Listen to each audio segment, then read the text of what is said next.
గౌరవ పాత్రికేయులకు నమస్కారం. ఈరోజు వంశధార బ్యారేజ్కి ఆధునికీకరణ కోసం 1500 కోట్ల రూపాయలు కేటాయించాలని చెప్పి సిపిఎం పార్టీగా మేము డిమాండ్ చేస్తాం. వంశధార ప్రాజెక్టు నిర్మాణం జరిగి నేటికి 50 సంవత్సరాలు కావస్తుంది. శిథిలా వ్యవస్థకు చేరుకుంది. ఏ క్షణంలోనైనా సరే అది శిథిలమైపోతే ఈ శ్రీకాకుళం జిల్లాలో 2,55,000 ఎకరాల భూమి ఇవాళ అంతా కూడా నష్టమైపోద్ది. తీవ్ర నష్టం అనేది జరుగుతుంది. అందుకోసమే ఇవాళ రాష్ట్ర ప్రభుత్వాన్ని మేము డిమాండ్ చేస్తాం. వంశధార ప్రాజెక్టు ఆధునీకరణ కోసం 1500 కోట్లు వెంటనే కేటాయించాలి. దానికి వ్యవసాయ శాఖ మంత్రిగా ఉన్న అచ్చెన్నాయుడు గారు సమాధానం చెప్పాలని చెప్పి ఇవాళ మేము డిమాండ్ చేస్తాం. ఈరోజు ఈ 1500 కోట్లకు సంబంధించి ఈరోజు ఎడమ కాలువ 104 కిలోమీటర్లు, కుడి కాలువ 73 కిలోమీటర్లు. దీన్ని లైనింగ్ చేయడానికి 800 కోట్ల రూపాయలు అవసరం అవుతుంది. అంతేకాకుండా దీనికి సంబంధించి 250 డిస్ట్రిబ్యూటర్స్ ఉన్నాయి.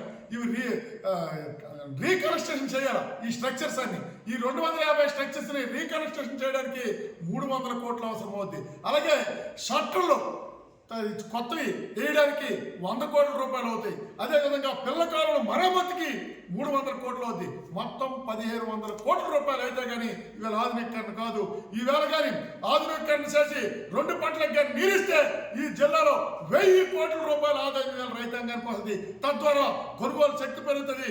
అదే వ్యవసాయ ఆధార పరిశ్రమలు వస్తాయి. ఈ విధంగా జిల్లాని అభివృద్ధి చెందొచ్చు. ఇట్లాంటి వంశధార ప్రాజెక్ట్కి కేంద్ర రాష్ట్ర ప్రభుత్వాలు ఎందుకు నిధులు కేటాయించడం లేదని మేము ప్రశ్నిస్తున్నాం. అదేవిధంగా కేంద్ర ప్రభుత్వం ఈరోజు సిమ్ అని అంటే support for improvement and modernisation of the project అనేసి ఓల్డ్ ప్రాజెక్టుల పునర్నిర్మాణం కోసం కేంద్ర ప్రభుత్వం ఏర్పాటు చేసిన సంస్థ అది. దాని నుంచి నిధులు తేవాలా.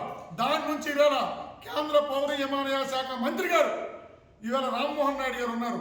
ఆయన దాని నుంచి నిధులు తెచ్చి ఎందుకు ఇది ఆధునీకరణ చేయడం లేదని చెప్పి మేము ప్రశ్నిస్తున్నాం. ఈవేళ ఇది కానీ అభివృద్ధి చేస్తే ఈ జిల్లా సమగ్ర అభివృద్ధికి బాటలు పడతాయి. అట్లాంటికి వెంటనే చేయాలని చెప్పి మేము సిపిఎంగా డిమాండ్ చేస్తున్నాం.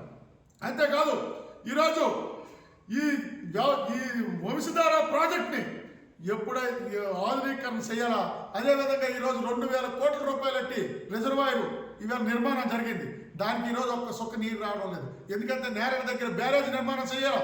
నేరేడు దగ్గర బ్యారేజ్ నిర్మాణం చేస్తే ఇవాళ నీరు వస్తుంది. ఇవాళ నీరు లేకుండా అవి ఎండిపోయే పరిస్థితి డెడ్ స్టోరేజ్లో ఇవాళ వంశధార రిజర్వాయర్ ఉంది.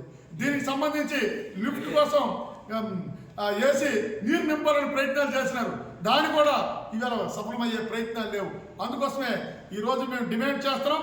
వంశధార ప్రాజెక్టు కానీ వెంటనే కానీ ఆధునీకరణకు కానీ నిధులు కేటాయించకపోతే పోరాటాలు ఉధృతం చేస్తామని చెప్పి హెచ్చరిస్తాం.